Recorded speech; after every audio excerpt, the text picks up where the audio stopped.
KL Lay, we ensure that your dream job is a reality.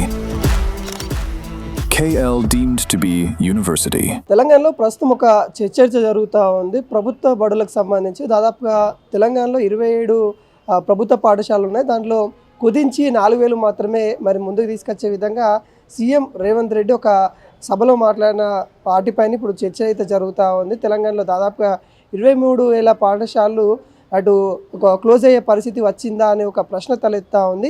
ఈ అంశం మీద అయితే మాట్లాడదాం. మనతోని బీఆర్ఎస్ రాష్ట్ర నాయకులు ఉపేంద్ర గారు అయితే ఉన్నారు. ఇప్పుడు ఈ ప్రభుత్వము మరి ఏ ఆలోచనతోటి పోతుందో ముందుకు అర్థం కావడం లేదు. అసలు వాళ్ళకి ఎవరు సలహాలు ఇస్తున్నారో అర్థం కావడం లేదు. ఏమంటున్నారంటే గవర్నమెంట్ ఏదైతే పాఠశాలలు ఉన్నాయో వాటిని నువ్వు ఇంకా మంచిగా తీసుకుపోవాలి. టీచర్స్ లేకుంటే టీచర్స్ని పెట్టాలి, అక్కడ ఇన్ఫ్రాస్ట్రక్చర్ లేకపోతే ఇవ్వాలి. పేదవాళ్ళు, బడుగు బలహీన వర్గాలు, ఎస్సీలు, ఎస్టీలు, గ్రామాలలో ఉన్న వాళ్ళంతా ఎక్కడ చదువుకుంటారు? గ్రామాలలోనే చదువుకుంటారు కదా. వాళ్ళు ఇప్పుడు ఎవరు చదువుకున్నా అక్కడి నుంచి వచ్చిన వాళ్ళే ఈరోజు నాయకులైన వాళ్ళు కానీ లేకపోతే ఆఫీసర్లు అయినటువంటి వాళ్ళు కానీ. ఇప్పుడు నువ్వు కొత్త విధానం తీసుకొస్తానంటున్నావు, ఇంటిగ్రేటెడ్ స్కూల్స్ అంటావు. ఇంటిగ్రేటెడ్ స్కూల్స్కి దానికి అసలు దాని విధి విధానాలు ఏంటి, డిపిఆర్ ఏంటి, అంతమంది పిల్లలు ఉండాలంటే నువ్వు ఎంత బిల్డింగ్ కట్టాలి? ఒక మండలానికి సంబంధించిన విద్యార్థులు మొత్తం కూడా ఒకే కాడ రావాలంటే ఎంత భూమి ఉండాలి, ఎంత ఇన్ఫ్రాస్ట్రక్చర్ కావాలి, ఎంత పెద్ద బిల్డింగ్ ఉండాలి, ఇవన్నీ ఉన్నాయా? ఎంత బడ్జెట్ కావాలి? బడ్జెట్ లేదంటున్నావు, అప్పుల పాలైంది అంటున్నావు, అప్పు పుట్టట్లేదు అంటున్నావు. హైదరాబాద్ ఢిల్లీకి పోతే చెప్పులు ఎత్తుకపోయే దొంగ చూసినట్టు చూస్తున్నారు అంటున్నావు. ఓ పక్కన నువ్వు పాఠశాలలు బీకేస్తానంటావు. అంటే ఏమిటి ఈ విధానం ఏంటి? అంటే నువ్వు గవర్నమెంట్ పాఠశాలలు గ్రామాలలో చదువుకునే పేద విద్యార్థులకు విద్య లేకుండా చేయాలనా? లేదు అంటే నువ్వు ఇంటిగ్రేటెడ్ స్కూల్ కింద ఒకే కాడ స్కూల్ పెడితే ఈ పిల్లలు ఉండకుండా పారిపోతే అక్కడి నుంచి పోయిన వాళ్ళందరూ కూడా ప్రైవేట్ స్కూళ్ళకి పోవాలనా? ఓ పక్కన ప్రైవేట్ స్కూళ్ళకి ఇనాగ్రేషన్ చేస్తుంటావు, ప్రైవేటు విద్యా విధానాన్ని ప్రోత్సహిస్తుంటావు, ఇంకో పక్కన గవర్నమెంట్ స్కూళ్ళని ధ్వంసం చేస్తా అంటున్నావు. అంటే ఏమిటి ఇది? మీ ఆలోచన విధానం ఏంటి? అంటే ఈ కాంగ్రెస్ పార్టీ ఎస్సీలు, ఎస్టీలు, బీసీలు చదువుకునేటువంటి మీకు ఇష్టం లేదా?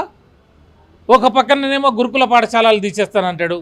ఇప్పుడున్నటువంటి గురుకుల పాఠశాలలు కేసీఆర్ గారు ఆ రోజు మనం 1000 గురుకుల పైగా గురుకుల కాలేజీలు తీసుకొచ్చేసి వాళ్ళకి చక్కని భోజనం పెట్టి ఇంగ్లీష్ మీడియము మంచి భోజనంతో కంప్యూటర్ ఎడ్యుకేషన్ ఇస్తే ఆ రోజు మన గురుకుల పాఠశాలలో ఇంటర్మీడియట్లో సీటు కావాలంటే అది పెద్ద ప్రహసనం అయిపోయింది వాళ్ళకి. ఒక నారాయణ చైతన్య స్కూల్లో చదివితే పిల్లలు ఎట్లా పైకి వస్తారు అనేది ఎట్లా ఉన్నదో నానుడి, అట్లనే తెలంగాణ గురుకుల పాఠశాలలో సీటు దొరికితే చాలు అనేది మన కేసీఆర్ గారి పాలనలో అట్లుండే. నేను బీసీ కమిషన్ సభ్యుడిగా ఉన్నా కాబట్టి చెప్తున్నా. అందరూ కూడా మాకు సీటు కావాలని చాలామంది వచ్చేవాళ్ళు. ఒక్కసారి సీటు దొరికితే అక్కడ మళ్ళీ హై స్కూల్ ఎడ్యుకేషన్ అయిపోతుంది, ఇంటర్మీడియట్ అయిపోయి డిగ్రీ కూడా LLB కూడా చదువుకునే విధంగా మనం తీసుకొచ్చాం.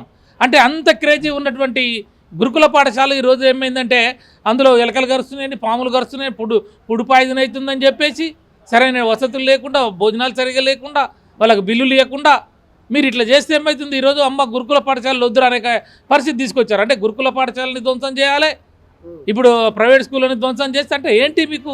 అంటే ఎస్సీలు, బీసీలు చదువుకోవద్దా? పేదవాళ్ళు, గ్రామాలలో ఉన్న పేదవాళ్ళు, అగ్రవర్ణాలు ఉన్న పేదవాళ్ళు వాళ్ళందరూ కూడా గవర్నమెంట్ పాఠశాలలో చదువుకునే వాళ్ళే కదా. ఇంటిగ్రేటెడ్ అంటే ఎన్ని ఎకరాల భూమి కావాలి, ఎంత బిల్డింగ్ కావాలి, నువ్వు ఎప్పుడు కట్టిస్తావు, దాంట్లో నువ్వు ఇన్ఫ్రాస్ట్రక్చర్ ఏంటి? అంటే విధి విధానాలు లేవు, డిపిఆర్ లేదు, బడ్జెట్ లేదు, గాలి మాటలతోటి మాట్లాడుతున్నావు. గాలి మాటలు మాట్లాడి ఇవాళంట స్కూల్ పోతాయని చెప్పి స్కూల్ తీసేస్తామంటే ఇప్పటి నుంచే వీళ్ళందరూ కూడా ప్రైవేట్ పరం కావాలనా? కాబట్టి నేను ఏమంటారు, కోదండరామ్ సార్ గారికి మేము విజ్ఞప్తి చేస్తూ ఉన్నాం. నువ్వు ఆ రోజు జేఏసీ చైర్మన్గా ఉన్నావు. ఆ రోజు నీకు తెలంగాణ ఆర్థిక, రాజకీయ, సామాజిక అంశాల పట్ల ఒక విద్యావేత్తగా నీకు ఐడియా ఉన్నది. కానీ తెలంగాణ బతికేందో తెలుసు, తెలంగాణ సామాజిక అంశాలేంటో నీకు తెలుసు. కానీ ఇవాళ ప్రభుత్వం ఏ నిర్ణయం తీసుకున్నా నువ్వు కళ్ళు మూసుకొని సపోర్ట్ చేస్తే మాత్రం నష్టపోయే తెలంగాణలో బీసీ, ఎస్సీ, ఎస్టీ వర్గాల ప్రజలు.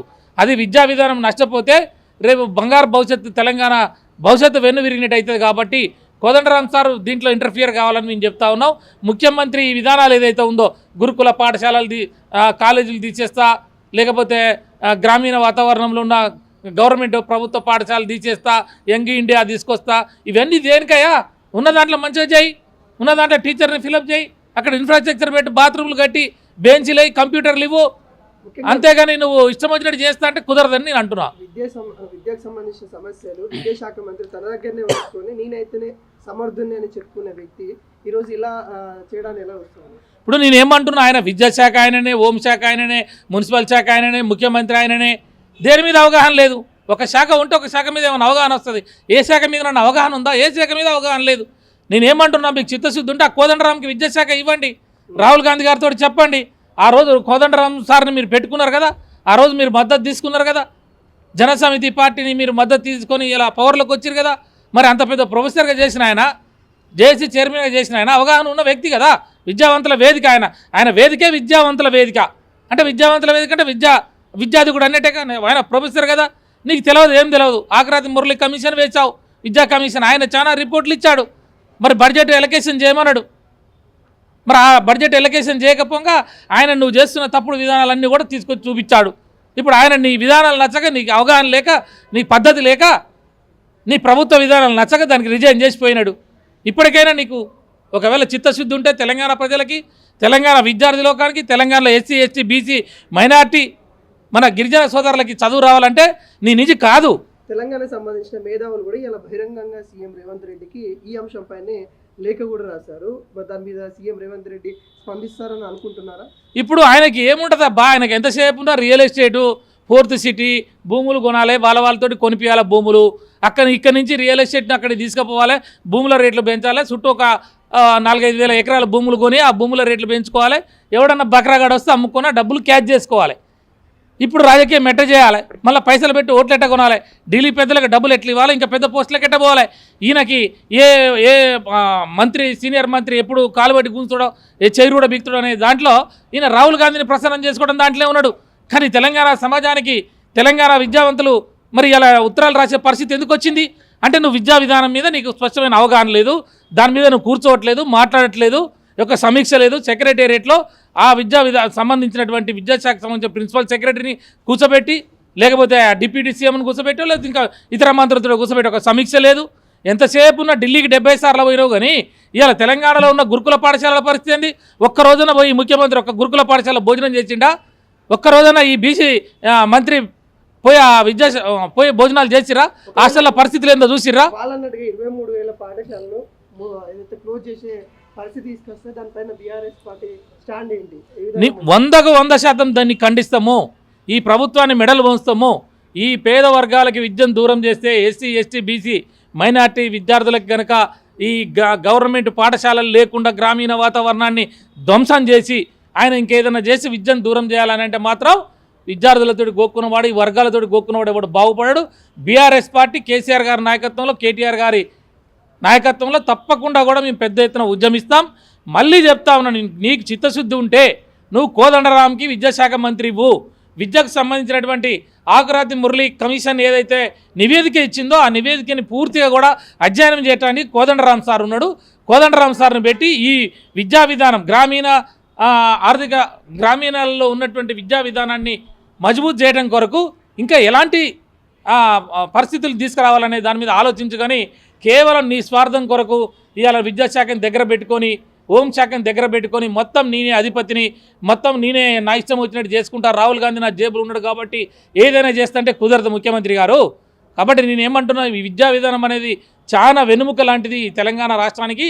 కాబట్టి ఇలా విద్యావంతుల వేదిక కానీ, ఇక్కడ తెలంగాణలో ఉన్నటువంటి మేధావులు అందరూ కూడా, జర్నలిస్టులు కూడా, న్యాయవాదులు కూడా అందరూ కూడా ఇవాళ అందరూ వాడు అడిగేది ఏంటి అంటే, మంచి విద్యా విధానాన్ని చెడగొట్టకు, గురుకుల పాఠశాలలను తీసివేయకు, ఇంకా నీకు నచ్చితే కొన్ని పాఠశాలలు పెంచు, ఇంకా వాళ్ళకి మంచి భోజనం ఇవ్వు, మంచి కంప్యూటర్ ఎడ్యుకేషన్ ఇవ్వు, ఇంగ్లీష్ మీడియం ఇవ్వు, టీచర్స్ లేని కాడ టీచర్స్ని ఫిలప్ చేయవు, ఇన్ఫ్రాస్ట్రక్చర్ ఇవ్వు, బిల్డింగ్లు కట్టు, ఆ బిల్డింగ్లకు బాత్రూమ్లు ఫెసిలిటీ ఇవ్వు, పిల్లలకి మంచినీళ్ళ సదుపాయం ఇవ్వు, పిల్లలకి మంచి భోజనం పెట్టు, టిఫిన్ పెట్టు, మధ్యాహ్నం భోజనం పెట్టు, కోడిగుడ్డు పెట్టు, మంచి బట్టలు ఇవ్వు, మంచి షూస్ ఇవ్వు, మంచి బెల్ట్ ఇవ్వు. అంతేగాని ఏమో ఉన్న వాటిని ఊడబిక్తా అని చెప్పేసి నువ్వు ఏదో చేస్తావు, ఉద్ధరిస్తామని చెప్పి 420 హామీలు ఇస్తే ఆశపడ్డ తెలంగాణ ప్రజలకి మూలిగైనా నువ్వు ఇయ్యకపోగా కొండ నాలుక మంది తెస్తే ఉన్న నాలుక ఊడగొట్టినట్టు వాళ్ళకి మంచిగా చేయకపోగా ఉన్న పాఠశాలలు కూడా బిక్తంటే ఇది ఏం విధానం? కాబట్టి ముఖ్యమంత్రి దుందుడుకు విధానాలు, హిట్లర్ ఆలోచనలు, ఏదైనా నేనే చేసుకుంటా, నిర్ణయం తీసుకుంటా అని హిట్లరే నాకు ఆదర్శం అని చెప్పి నువ్వు ఇలా పాఠశాలలు బీకిస్తానంటే హిట్లర్ మీద ఆ రకంగా హిట్లర్ మీద పోరాటాలు చేసినా, హిట్లర్ ఏ రకంగా తలవంపులకు గురై హిట్లర్కి ఏ గది పట్టిందో ఈయనకు కూడా అదే గది పడుతుందని చెప్పి తెలియజేస్తా ఉన్నాం.